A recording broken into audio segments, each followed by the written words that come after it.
Hello everyone, welcome to the Manu Law classes in the session of daily news analysis. Today is 4th of November 2024. I am Naresh Sharma and going to discuss with you the current affairs of the day. So just let's start with the MCQs based on the previous day session.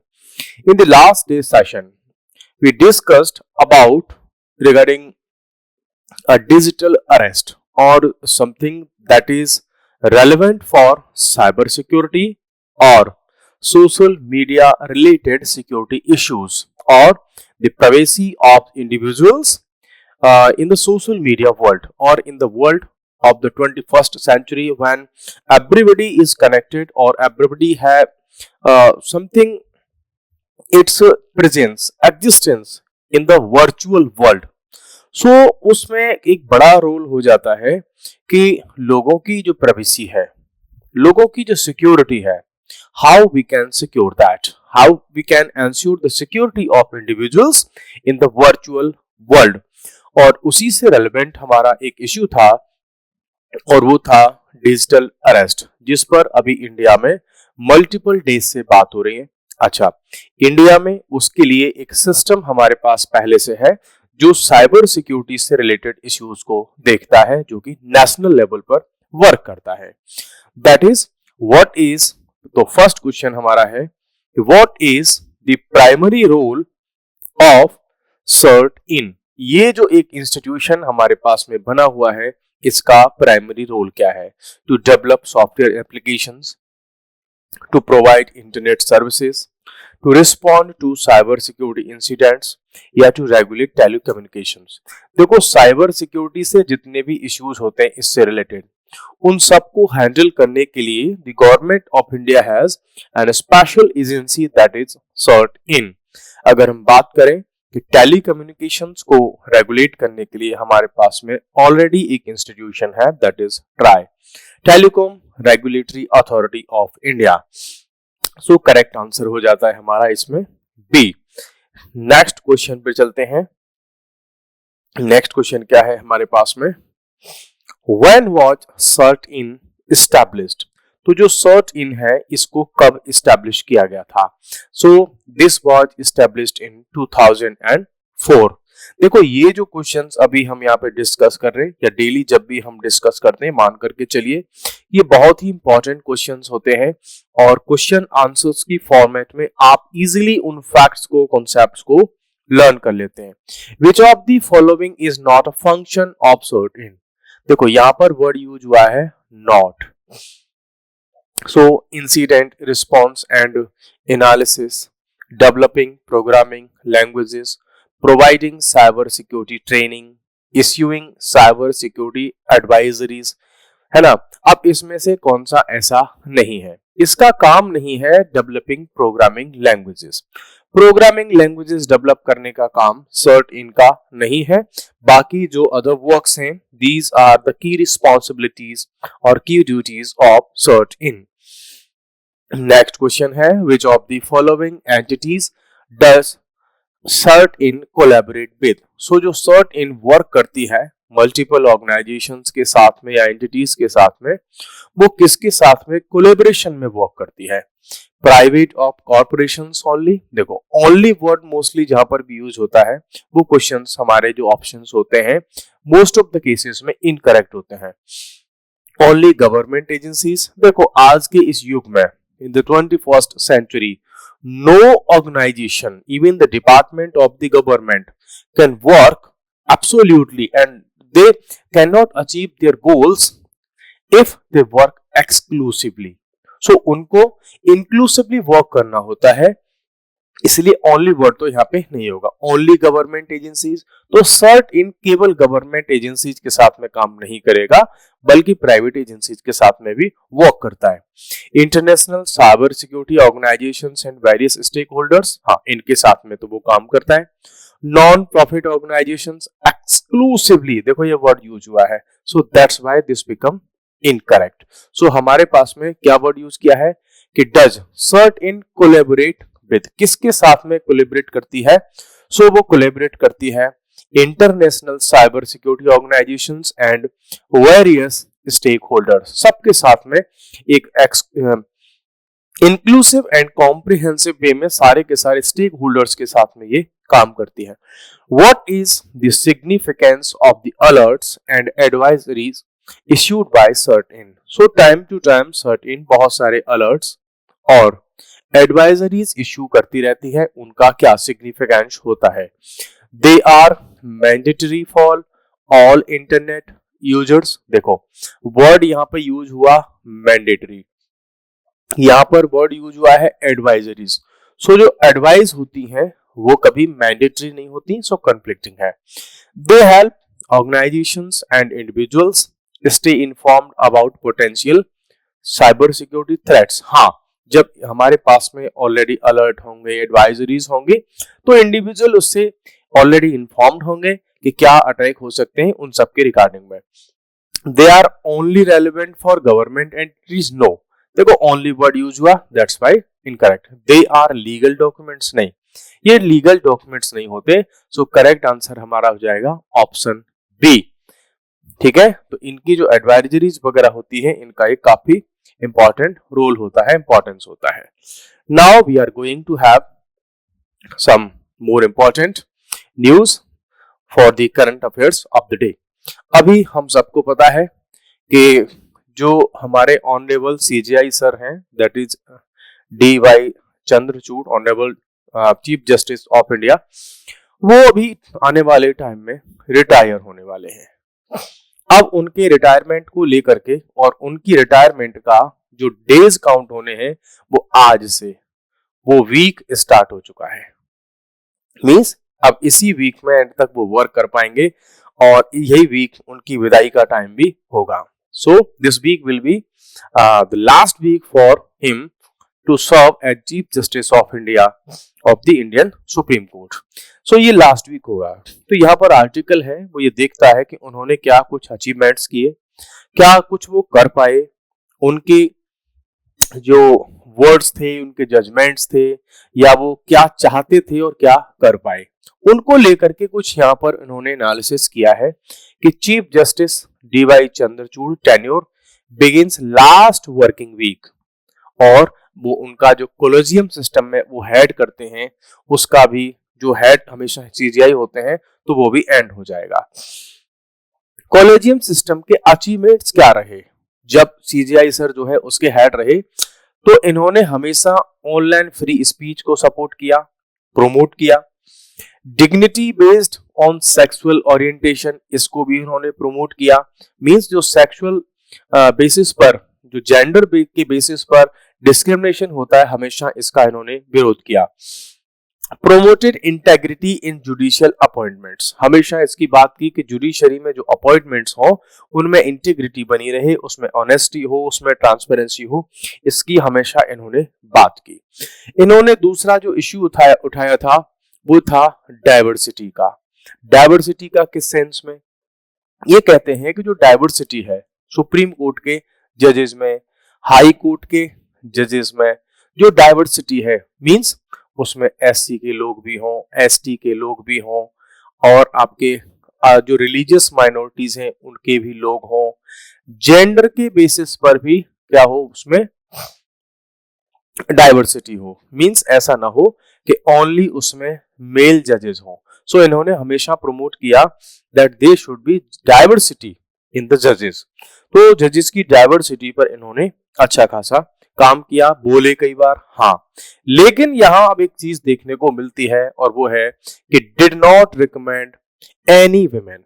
Means ये बातें तो बहुत सारी की कि हम women's को जो है प्रमोट करना चाहते हैं, डाइवर्सिटी को, लेकिन अपने टेन्योर में अभी तक इन्होंने एक भी वुमेन जज को रिकमेंड नहीं किया फॉर सुप्रीम कोर्ट के लिए, जबकि ये कॉलेजियम के हेड हैं। ऐसा इस आर्टिकल का कहना है कि कहा बहुत डाइवर्सिटी के लिए, बट इतने टाइम में क्या कोई एक भी विमेन जज नहीं मिली, या एक भी विमेन जो है एडवोकेट नहीं मिली जिनको सुप्रीम कोर्ट का एडवोकेट जो है रिकमेंड किया जा सकता था। नेक्स्ट, अच्छा, अब यहां पर कुछ पॉइंट्स आते हैं कि जब ये जज रहे तो कुछ चीजें ऐसी देखने को भी मिली कि जुडिशरी और एग्जीक्यूटिव, इनके बीच में कई बार थोड़ा सा क्या देखने को मिला, थोड़ा सा जो है इश्यूज देखने को मिले, कन्फ्लिक्ट देखने को मिले। कैसे कि जब कॉलेजियम सिस्टम कुछ जजेस के नेम्स रिकमेंड करके भेज देता है, आप सबको पता है, तो उसके बाद उसका उन पर्सनालिटीज का या तो ट्रांसफर होता है, अपॉइंटमेंट होता है, पोस्टिंग्स होती हैं। यहाँ पर हमें रिसेंट जब तक सीजीआई सर उसमें कॉलेजियम के हेड रहे तब तक क्या देखने को मिलता है कि सौरभ कृपाल reiterated recommendation for elevation to Delhi High Court remains stalled। जो रिकमेंडेशन इन्होंने दी थी आज तक उनका अपॉइंटमेंट नहीं हुआ, मींस गवर्नमेंट ने उसको रोक करके रखा। अदर अपॉइंटमेंट्स की अगर हम देखें, आर जॉन सत्यन, इनकी अगर हम बात करें तो ये मद्रास हाई कोर्ट के जज थे। Amitesh Banerjee and Shakya Sen Calcutta high court के, रिकमेंडेशंस नॉट एडवांस्ड, उन पर कुछ काम ही नहीं हुआ।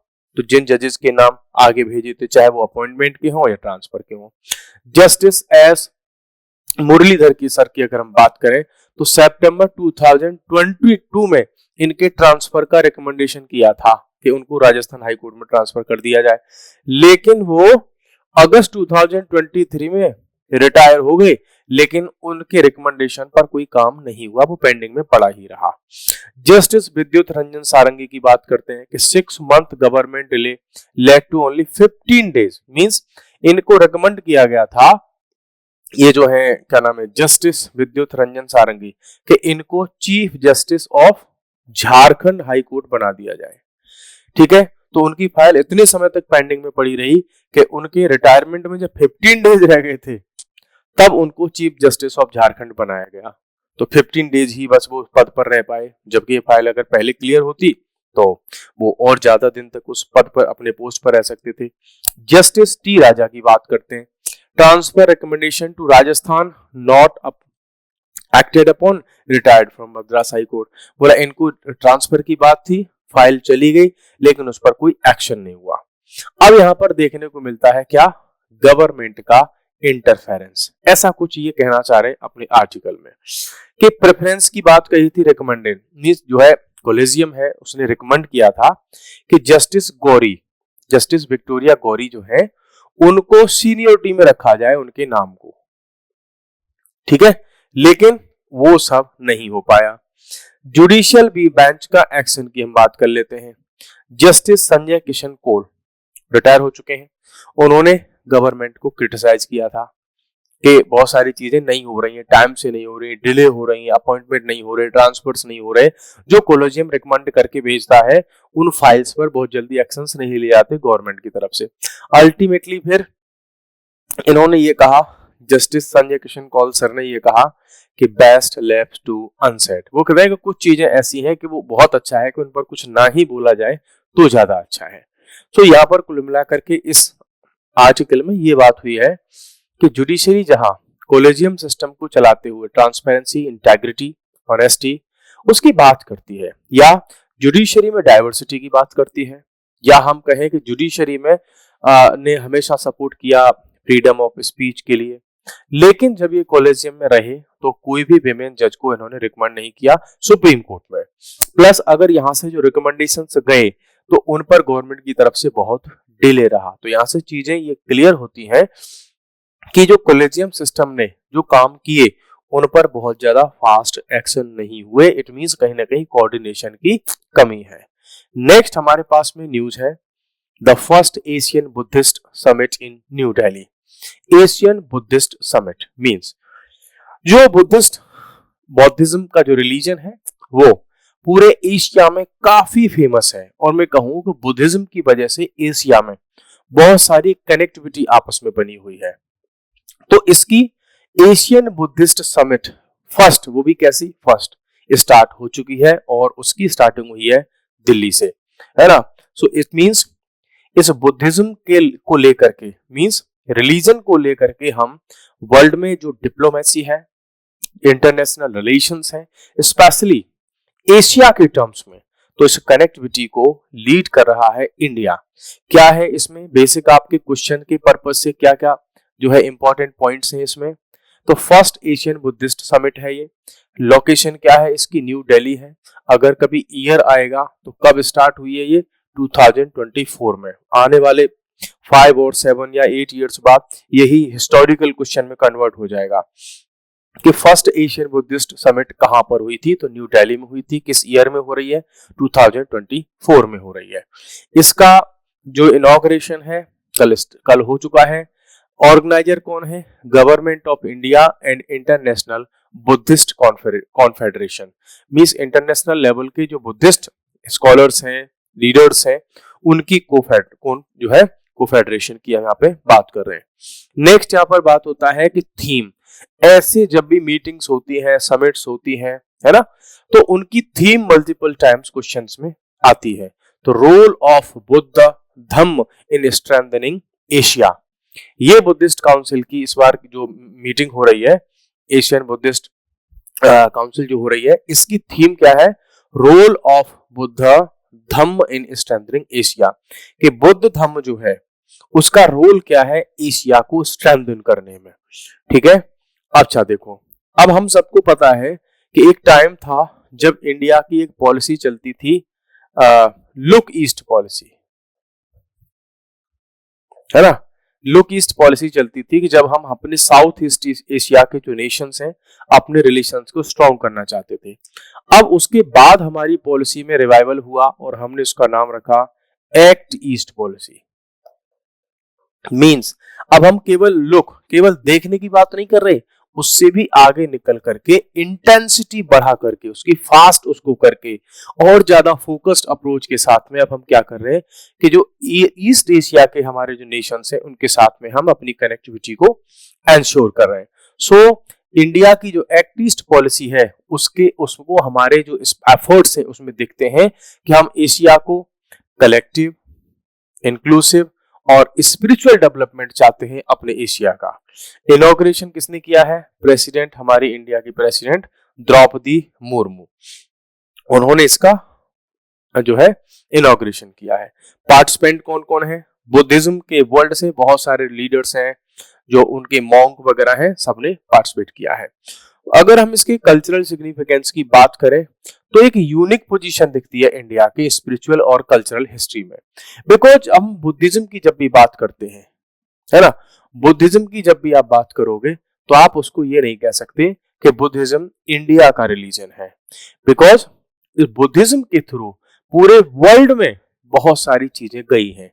मींस जो एंशियंट एशिया की बात करें, हम साउथ ईस्ट एशिया की बात करें, ईस्ट एशिया की बात करें, तो बुद्धिज्म के थ्रू ये सारे कंट्री, जिसमें आपका इंडिया हो गया, भूटान हो गया, नेपाल, और उधर आप जो है म्यांमार, थाईलैंड, इंडोनेशिया, है ना, Cambodia, China, South Korea, Japan, North Korea, Mongolia, इन सारे कंट्रीज की अगर आप बात करोगे, इधर श्रीलंका, ये सारे कंट्रीज आपस में बुद्धिज्म के थ्रू, बुद्धिस्ट कल्चर के थ्रू, उनकी टीचिंग्स के थ्रू आपस में कनेक्टेड थे।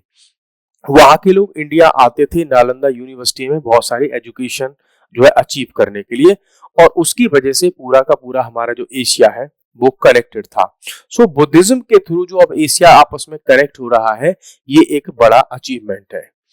नेक्स्ट हमारे पास में है कि WHO की ग्लोबल ट्यूबरक्लोसिस रिपोर्ट। तो अभी एक रिपोर्ट आई है वर्ल्ड लेवल पर, किसकी, टीबी की, जिसको हम बोलते हैं ट्यूबरक्लोसिस। क्या कहती है रिपोर्ट, उसने हाईलाइट किया है कि बोथ प्रोग्रेस और उसकी ऑनगोइंग चैलेंजेस, कि हमने इंडिया में इस टीबी की बात जो हम कर रहे हैं, तो इंडिया में बहुत सारे प्रोग्राम चल रहे हैं, जैसे टीबी हारेगा देश जीतेगा, है ना, अमिताभ बच्चन जी की आवाज में आता है। तो उसमें इंडिया ने क्या अब तक प्रोग्रेस की टीबी को चैलेंज करने में, टीबी को जो है इरेडिकेट करने में, और अभी हमारे सामने और क्या क्या चैलेंजेस हैं अगर हम फाइट करना चाहते हैं टीबी के अगेंस्ट में, ट्यूबरक्लोसिस के अगेंस्ट में। इस रिपोर्ट के अकॉर्डिंग हम यहाँ पे बात कर रहे हैं। अब आ जाते हैं थोड़े बेसिक से पॉइंट्स को लेकर के कि ये टीबी है क्या। ठीक है, तो बिकॉज अब ये रिपोर्ट अगर आई है तो ऐसे ही क्वेश्चंस को साइंस से रिलेट करके क्वेश्चन बन जाते हैं। तो ट्यूबरक्लोसिस है क्या, देखो अभी हम बात करें तो इसमें 8.2 मिलियन पीपल इससे इन्फेक्ट हुए थे 2023 में, जो कि कोविड-19 से भी ज्यादा आगे निकल गया। इंडिया का टीबी के बर्डन की बात करें कि क्या सिचुएशन है, तो with the highest TB burden globally, world में अगर सबसे ज्यादा टीबी के कहीं पेशेंट हैं वो कहां पर है, अपने इंडिया में। 2.8 मिलियन केसेस हमने रजिस्टर किए थे 2023 में। India alone accounted 26% of global cases.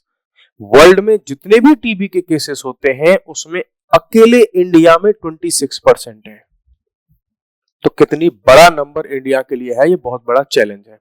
उसमें से भी 29% of global TB death India में होती है। मींस अगर ऑल ओवर वर्ल्ड 100 लोगों की डेथ होती है एवरी ईयर टीबी की वजह से, तो उसमें से 29 डेथ इंडिया में होती है टीबी की वजह से। सो इंडिया के लिए अराउंड 30% के आसपास का हो गया। ऐसे बहुत सारे लोग होते हैं जिनकी डेथ कभी रजिस्टर ही नहीं हो पाती, तो वो जो डेटा है गवर्नमेंट के पास में होता ही नहीं है। तो मान करके चल रहे हैं कि अराउंड 30% वर्ल्ड की टीबी से रिलेटेड डेथ है वो कहां हो रही है, इंडिया में।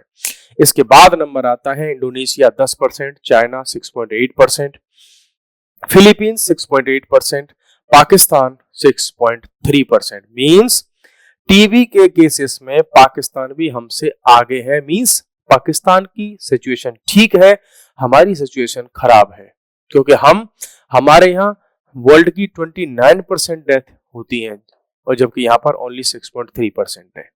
तो इंडिया इसमें हमें बहुत ज्यादा वर्क करना पड़ेगा टीबी को अगर हम हटाते हैं तो। दूसरा इसमें एक पॉइंट आता है, ठीक है, एमआरटीबी की, मल्टी ड्रग रेसिस्टेंस जो है टीबी। ये कैसी टीबी है, इस पर बहुत सारी मेडिसिन्स वर्क ही नहीं करती। इसकी अगर बात करें तो India represents 27% of the world's multi drug resistance TB cases. Means 27% world का वो पेशेंट इंडिया में है जहां पर मेडिसिन्स उन पर वर्क ही नहीं करती, और उसका फाइनल रिजल्ट क्या होता है, फाइनल रिजल्ट होता है डेथ। तो 27% हमारे पास ऐसे इश्यूज है कि वर्ल्ड का 27% है ये। अब आ जाते हैं इसके थोड़े साइंटिफिक मैटर से रिलेटेड। ट्यूबरक्लोसिस, नाम क्या है इसका, ट्यूबरक्लोसिस। कैसा डिजीज है ये, इन्फेक्शियस। मींस एक पर्सन से दूसरे पर्सन में ट्रांसफर होता है। ऐसे डिजीज को हम कम्युनिकेबल डिजीज भी कह देते हैं। मोस्ट ऑफन अफेक्ट्स, किस चीज को अफेक्ट करता है ये, लंग्स को। ये क्वेश्चन मल्टीपल टाइम्स आया है बायोलॉजी से रिलेट करके। होता किससे है, बैक्टीरिया से या वायरस से, तो ये होता है बैक्टीरिया से। नाम क्या है उसका, माइकोबैक्टीरियम ट्यूबरक्लोसिस। तो इसी के नाम पर इसको ट्यूबरक्लोसिस कहते हैं। तो देखो यहां से कितने क्वेश्चन हो गए। ये कैसा डिजीज है, इन्फेक्शियस डिजीज है। किस बॉडी के किस पार्ट को अफेक्ट करता है, लंग्स को करता है। ये वायरस या बैक्टीरिया किससे होता है, तो बैक्टीरिया से होता है। ऐसे बेसिक से क्वेश्चंस आपको न्यूज़पेपर से खा जाते हैं जब आप बार बार इन चीजों को पढ़ते रहते हैं, करंट को। इट स्प्रेड्स थ्रू, किसके थ्रू स्प्रेड करता है, एयर के थ्रू। जब कोई पर्सन खांसता है, कफिंग, उसकी स्नीजिंग या स्पिटिंग करता है, तो उसके अंदर के जो बैक्टीरिया होते हैं सांस के थ्रू हमारे अंदर ट्रांसफर हो जाते हैं। तो वही टीबी का सबसे बड़ा रोग बनता है। अब इसके सिम्टम क्या है, बहुत लंबे समय तक आपको खांसी आती है, कफिंग आप करते रहते हो, प्लस उसमें ब्लड भी आना स्टार्ट हो जाता है। चेस्ट में पेन रहता है, वीकनेस रहती है, फटीग रहता है, वेट लॉस हो रहा है, फीवर है, नाइट स्वेट्स हैं। ये सारी चीजें आपको बताते हैं कि आपको टीबी तो नहीं है। तो इसीलिए जब भी ऐसा कुछ हो तो बहुत जल्दी उसको क्या करना चाहिए, टेस्ट करवाना चाहिए। TB usually affects lungs, usually primary lungs को अफेक्ट करती है। हाँ, इसके अदर इंपैक्ट भी होते हैं, किडनी को भी डैमेज कर सकती है, ब्रेन में इश्यूज हो सकते हैं, स्पाइन में हो सकते हैं, स्किन में हो सकते हैं, मल्टीपल ऑर्गन्स में इसके जो इंपैक्ट है वो देखने को मिल सकते हैं। ट्रीटमेंट की अगर हम बात करें तो क्या इसका कोई ट्रीटमेंट है, हाँ, ये प्रिवेंटेबल है और क्यूरेबल भी है, लेकिन अर्ली स्टेज में अगर है तो ठीक है। कई बार जो है मीडियम लेवल पर ये पहुंच जाती है, या मैं कहूं एक्सट्रीम लेवल पर अगर पहुंच जाती है, तब भी कई बार बहुत अच्छी मेडिसिन के बेसिस पर पेशेंट को क्योर कर लिया जाता है। लेकिन बहुत सारे जो रिमोट लोकेशंस में, ग्लोबल एरिया, जो हमारे रूरल एरियाज हैं, वहां पर जब मेडिसिन, चेकअप, डायग्नोसिस ये सब अवेलेबल नहीं होता और पेशेंट बिल्कुल जब मरने की स्थिति में पहुंच जाता है तो उनको पता चलता है कि टीबी थी। कई बार पता ही नहीं चलता, डेथ भी हो जाती है। ठीक है, इसके लिए हमारे पास में बीसीजी की वैक्सीन आती है। ये क्वेश्चन कई बार आया है बायोलॉजी से रिलेट करके कि what is BCG vaccine is made for. तो ये किसके लिए बनी है? तो ये टीबी के लिए बनी हुई है, ट्यूबरक्लोसिस के लिए।